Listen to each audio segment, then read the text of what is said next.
Hello guys, আজকে আমি যাব আমার আফার বাড়িতে। তো গাইস, আমার ছোট ভাইটার হাতে একটা মুরগি, তো এই মুরগিটা লইয়া যাই আমার আফার বাড়িতে। আর সাথে কিছু মানে লইয়া যাই আমার কি লতি। তো দেখেন ব্যাগটার মধ্যে বসছি লতি, আর এখন মুরগিটা ব্যাগের ভিতরে বইরা তারপর যাই আমগা। তো আব্বারে কইলাম ভরার জন্য। তারপর দেখেন গাইস, আমার আব্বা ব্যাগটার মধ্যে মুরগি ভরতাছে। তো বইরা দুইটা ডেরি কিনছি, মানে এগুলা কিনিয়া লই যাইব ফালবার লাগে আর কি। তো আমি গিয়া তারপর আফার বাইক গিয়া দিয়ে আইয়াম। তো গাইস দেখেন সাইকেলটার মধ্যে লইলাম, রাতও দিলাম লইয়া, তারপর সাইকেলটার মধ্যে লইয়া আমরা দুজনে যাই আমগা এখন মানে আফার বাড়িতে।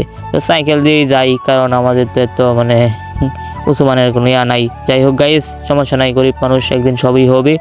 তো দেখেন বাইটার হাতে দিলাম, তো দিয়া দেখেন গাইস চলে আইসি অনেক দূর, মানে এই বনটা পার হয়ে আইসি। তো গাইস দেখলেন আমাদের গ্রামের পরিবেশটা কিন্তু অনেক সুন্দর, সেই লাগে গাইস। এখানে বিকালবেলা আইসা বসে থাকলে সেই মজা লাগে।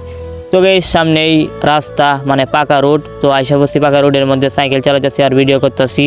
তো গাইস ফাইনালি আপার বাড়িতে চলে আসলাম।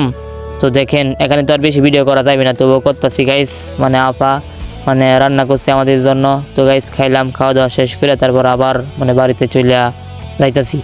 তো গাইস দেখেন ফাইনালি চলে আইছি রাস্তার মধ্যে। তো এখানে আসর আজান দিচ্ছি, তো মসজিদের মধ্যে নামাজটা পড়ে এখন বাড়িতে যাইতেছি গা।